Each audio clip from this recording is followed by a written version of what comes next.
What if everything America told you about road trip freedom was a 50-year con? The United States RV industry generates over $20 billion annually.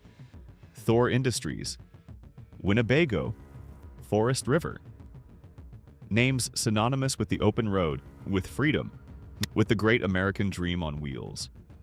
And for decades, the entire world accepted that America wrote the rulebook on campervans. They were wrong. While American manufacturers were selling fiberglass walls and underpowered engines dressed up in nostalgia, Japan was engineering something that makes those rolling living rooms look like museum exhibits.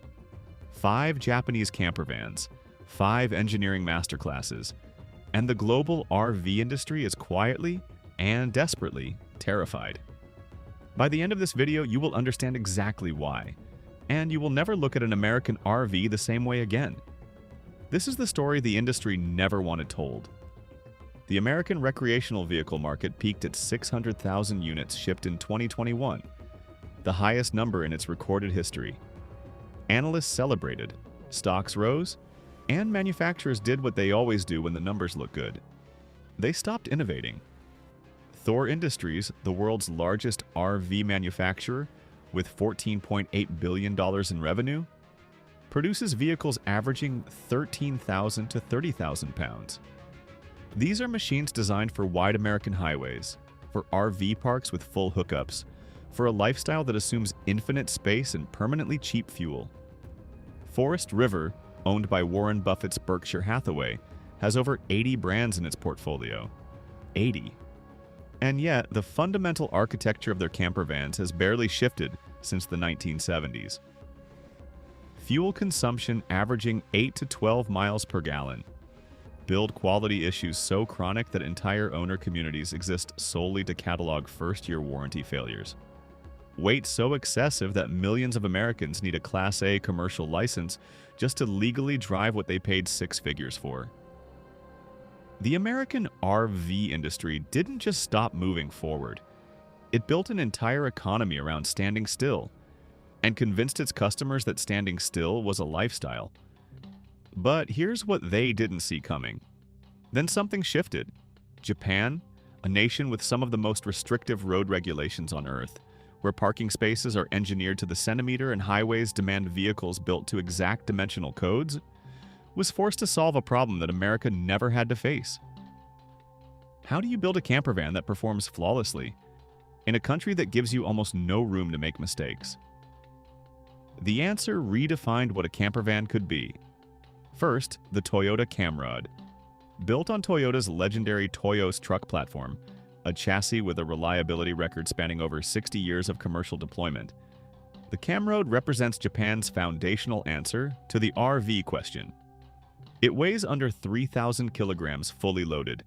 Its 3.0-liter diesel engine delivers consistent torque engineered for mountain roads and dense urban navigation simultaneously. Toyota's manufacturing philosophy, Kaizen, the principle of continuous, incremental improvement, means every single production year refines. It never regresses. American V manufacturers build to a price point. Toyota builds to a standard, and the Camrod is only the beginning. But that's not the whole story, because the Toyota Camrod, impressive as it is, represents Japan's floor, not its ceiling. Enter Nuts RV and the Crescent Evolite. Nuts RV is not a household name in the West. It should be. Operating out of Japan's Yogo Prefecture, this manufacturer answered a question that Western companies never even thought to ask. What if you removed every gram that wasn't earning its place? The Crescent Evolite is built on a lightweight aluminum composite body that shaves hundreds of kilograms off conventional campervan builds. The result is a vehicle that achieves fuel economy figures that would make a Winnebago engineer physically uncomfortable. Its interior, despite the reduced footprint, incorporates a full galley kitchen, a convertible sleeping platform, and integrated storage systems engineered using the same spatial philosophy applied to Japanese urban apartment design. This is not compromise. This is precision. What they discovered next caught even the engineers off guard. The weight reduction didn't just improve fuel economy, it fundamentally changed how the vehicle handled. delivering a driving experience closer to a passenger car than a lumbering recreational vehicle. And here's where the American RV establishment should be scrambling. Because this isn't one company. This isn't one breakthrough. This is a systematic, industry-wide engineering movement. And it is operating on 5 simultaneous fronts. The Vantec Cord Leaves. Vantec's Cord Leaves is the vehicle that most directly exposes Western RV design thinking as intellectually bankrupt. Solar integration is not an add-on.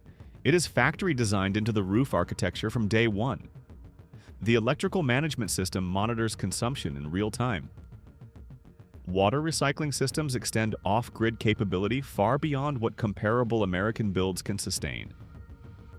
Western manufacturers offer solar packages as premium upgrades, retrofitted afterthoughts bolted onto vehicles designed without them. The Cord Leaves was drawn with a solar-first philosophy. The difference in real-world performance is not marginal, it is generational. Most people have no idea this is already happening. The Atos Amity. Atos is a Japanese manufacturer that has built its entire brand identity around one obsession: the lived experience inside the vehicle. Not the spec sheet, not the brochure. The actual human reality of spending 30 days in a moving home. The Amity's interior layout was developed using ergonomic research data drawn from Japan's aging population, a demographic representing the fastest-growing segment of long-term campervan users globally. Every surface height, every storage angle, every step dimension was calibrated for sustained human comfort. The sleeping platform converts in under 90 seconds without removing a single stored item. Climate management integrates humidity control alongside temperature regulation. Because in Japan, engineers understand that thermal comfort and moisture comfort are not the same problem. Compare this to American RVs, where 27% of first-year owners report significant water ingress issues, according to RV industry consumer data. Japan solved water management as an engineering baseline. America is still treating it as a warranty problem, but wait, it gets worse. The Oko Motors Miniature Cruise Cozy. This is the vehicle that should make every American RV executive lose sleep. The Miniature Cruise Cozy is a K camper, built to Japan's rigorous K vehicle classification, which mandates a maximum length of 3.4 meters, a width of 1.48 meters, and an engine displacement under 660 cubic centimeters. These are not limitations, they are a design brief. And what Oka Motors has delivered within those constraints is an engineering achievement that Western manufacturers, with all their space and all their budget, have never come close to replicating. A functional sleeping area, a compact but complete kitchen, intelligent underfloor storage systems, and fuel economy figures that render the entire American Class B van conversion market almost comically inefficient by comparison. The K-Camper segment in Japan has grown by over 34% in the last 5 years.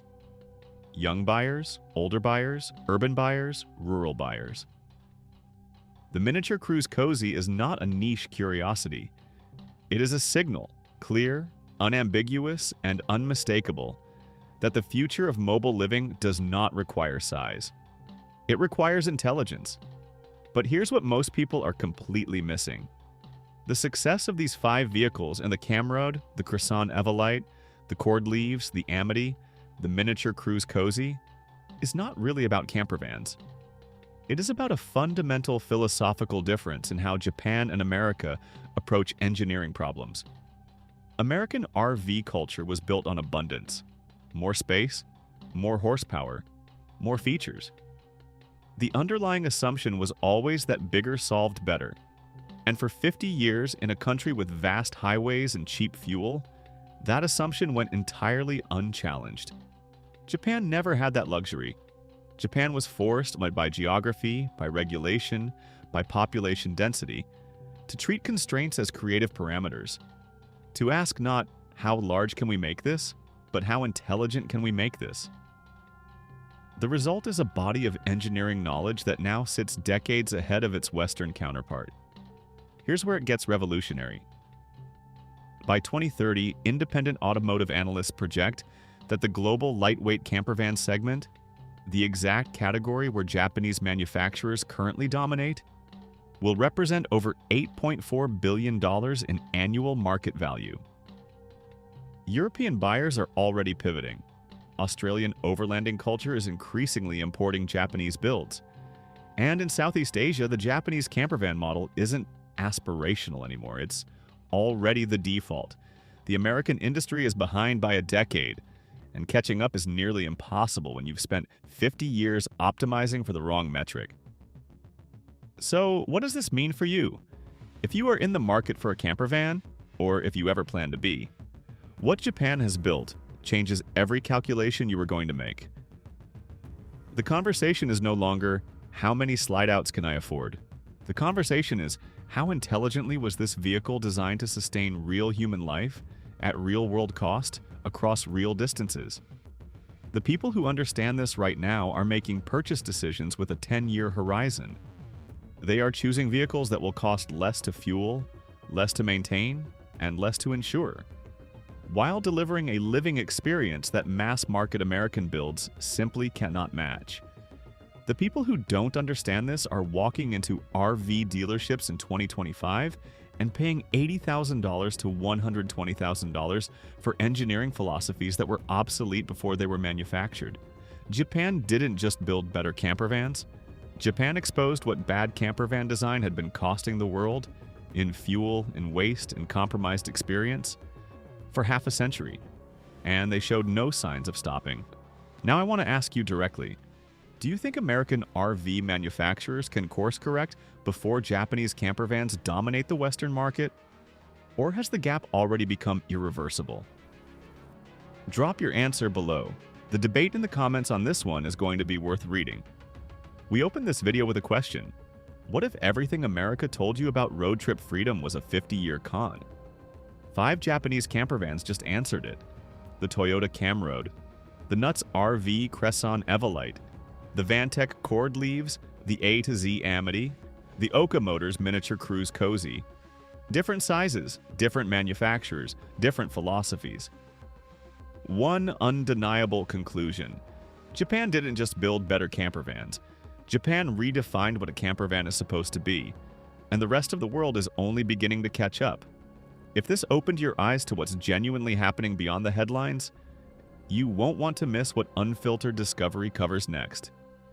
Subscribe now, because falling behind in the information economy is just as expensive as falling behind in the engineering one.